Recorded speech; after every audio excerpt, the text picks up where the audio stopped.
ಯಾರ ಪ್ರೀತಿಯ ವೀಕ್ಷಕರೇ, ನೀವು ನೋಡ್ತಾ ಇದ್ದೀರಾ government jobs Shashikala YouTube channel. ಇವತ್ತಿನ ಉದ್ಯೋಗದ ಮಾಹಿತಿ ಈ ರೀತಿಯಾಗಿದೆ.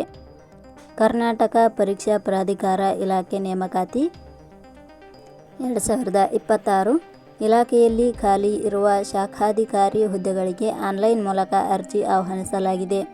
ಶಾಖಾಧಿಕಾರಿ ಹುದ್ದೆಗಳಿಗೆ ಆಯ್ಕೆಯಾದ ಅಭ್ಯರ್ಥಿಗಳಿಗೆ ಮಾಸಿಕವಾಗಿ 69,250 ರಿಂದ 1,34,200 ರೂಪಾಯಿ ವೇತನವನ್ನು ಪ್ರತಿ ತಿಂಗಳಿಗೆ ನೀಡಲಾಗುತ್ತದೆ.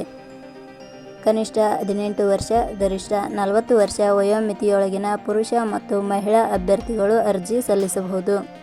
ಕರ್ನಾಟಕ ಪರೀಕ್ಷಾ ಪ್ರಾಧಿಕಾರ ಇಲಾಖೆಯ ಹುದ್ದೆಗಳಿಗೆ ಸಂಬಂಧಿಸಿದ ಇನ್ನಷ್ಟು ಮಾಹಿತಿಯನ್ನು ಈ ಕೆಳಗಿನಂತೆ ತಿಳಿಸಲಾಗಿದೆ.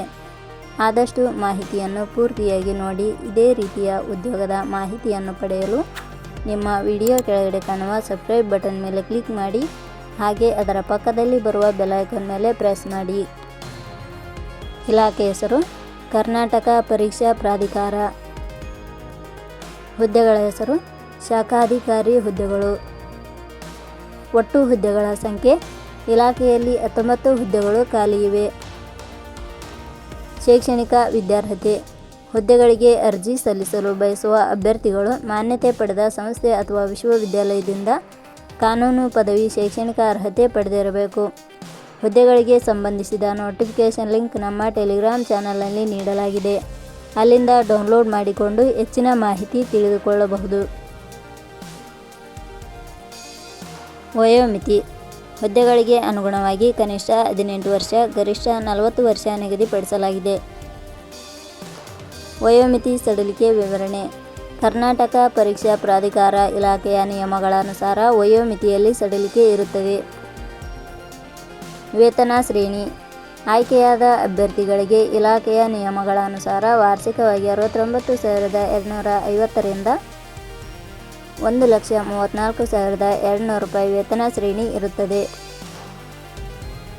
ಅರ್ಜಿ ಸಲ್ಲಿಸುವ ವಿಧಾನ.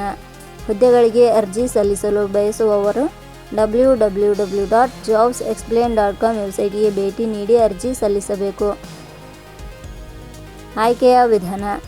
ಹುದ್ದೆಗಳಿಗೆ ಅರ್ಜಿ ಸಲ್ಲಿಸಿದ ಅಭ್ಯರ್ಥಿಗಳನ್ನು ಇಲಾಖೆಯ ನಿಯಮಗಳ ಅನುಸಾರ ಸಂದರ್ಶನದ ಆಧಾರದ ಮೇಲೆ ಆಯ್ಕೆ ಮಾಡಲಾಗುತ್ತದೆ. ಅರ್ಜಿ ಶುಲ್ಕ. ಸಾಮಾನ್ಯ ವರ್ಗದ ಅಭ್ಯರ್ಥಿಗಳಿಗೆ ಹಾಗೂ 2A 2B 3A 3B ವರ್ಗದವರಿಗೆ 1,000 ರೂಪಾಯಿ, SC ST ಅಭ್ಯರ್ಥಿಗಳಿಗೆ ಹಾಗೂ ಅಂಗವಿಕಲ ಅಭ್ಯರ್ಥಿಗಳಿಗೆ 500 ರೂಪಾಯಿ.